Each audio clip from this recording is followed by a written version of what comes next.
নমস্কার প্রিয় দর্শক, আপনারা দেখছেন কেএবি নিউজ বাংলা। আপনাদের স্বাগত জানাচ্ছি আমাদের নতুন চ্যানেলে নতুন একটা প্রতিবেদন নিয়ে।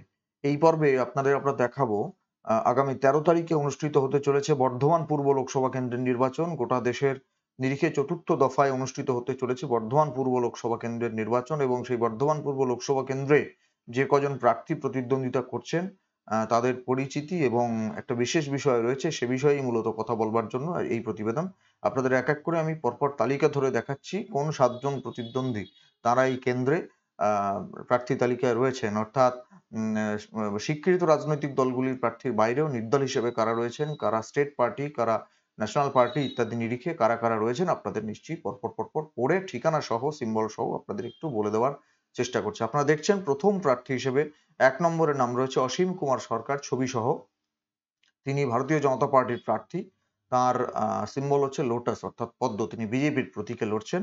তার বাড়ি হচ্ছে উত্তর ভবানীপুর, ওয়ার্ড নাম্বার 1, চাকদা, নদিয়া।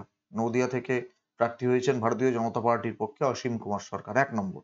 2 নম্বর আপনারা দেখছেন নীরব খাঁ। তিনি communist party of India Marxist অর্থাৎ সিপিআইএম এর প্রার্থী। তার চিহ্ন হচ্ছে কাস্তে হাতুড়ি তারা। এই চিহ্নে তিনি লড়ছেন। তার বাড়ি আমলাপুকুর, কালনা। নীরব খাঁ 2 নম্বর। তৃতীয় যার নাম রয়েছে আপনারা দেখতে পাচ্ছেন, তিনি হচ্ছেন মুকুল বিশ্বাস।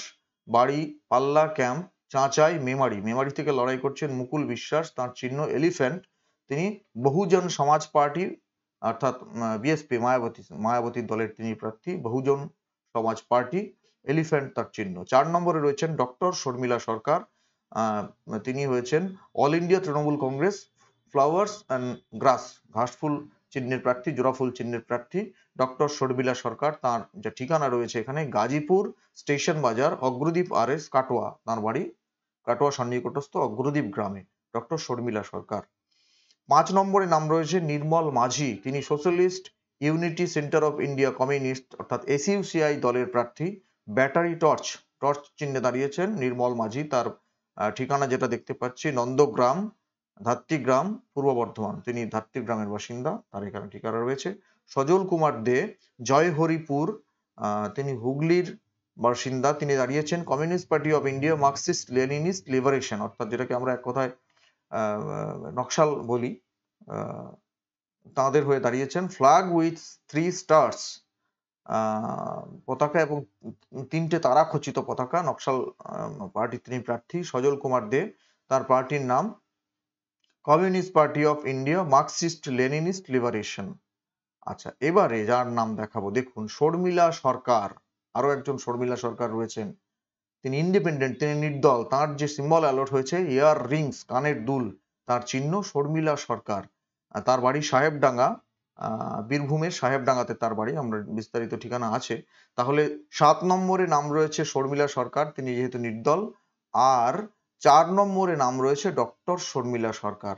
তিনি ঘাসফুল চিহ্নের প্রার্থী, লড়াই করছেন জোড়াফুল চিহ্নে, সর্বভারতীয় তৃণমূল কংগ্রেসের প্রার্থী হিসেবে।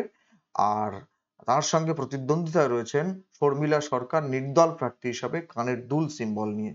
একই কেন্দ্রে একই নামে দুজন প্রার্থী। ওনার নামের ক্ষেত্রে অবশ্য ডক্টর আগে লেখা আছে, কিন্তু দুই শর্মিলার লড়াই পূর্ব বর্ধমানে। যদিও মূল লড়াই এই কেন্দ্রে অবশ্যই যেটা মনে করছেন রাজনৈতিক তথ্যাভিজ্ঞ মহল, যে বিজেপির প্রার্থী অসীম কুমার সরকারের সঙ্গে তৃণমূল কংগ্রেসের প্রার্থী ঘাসফুল চিহ্নের প্রার্থী ডক্টর শর্মিলা সরকারের। অন্যান্যরাও লড়াইয়ে রয়েছেন। নীরব খাঁ সিপিআইএম প্রার্থী, তিনিও লড়াইয়ে রয়েছেন। কিন্তু একই কেন্দ্রে একই নামে দুজন প্রার্থী, নিঃসন্দেহে চিত্তাকর্ষক একটা বিষয়। এই বিষয়টা আপনাদের কাছে রাখলাম। পশ্চিমবাংলার অন্যান্য আর কোন কেন্দ্রে এই ধরনের নজির এবার স্থাপন হলো বা এরকম প্রার্থী রয়েছে একই নামে দুজন প্রার্থী, সেগুলো আপনারা যদি আমাদের নজরে আনেন তাহলে নিশ্চিতভাবে সেগুলো নিয়েও আমরা আপনাদের কাছে কথা বলতে পারি। তবে এটা একটা ব্যতিক্রমী বিষয় হিসেবে আমার মনে হয়েছে, সেই জন্য আপনাদের কাছে এই বিষয়টা আমি তুলে ধরলাম।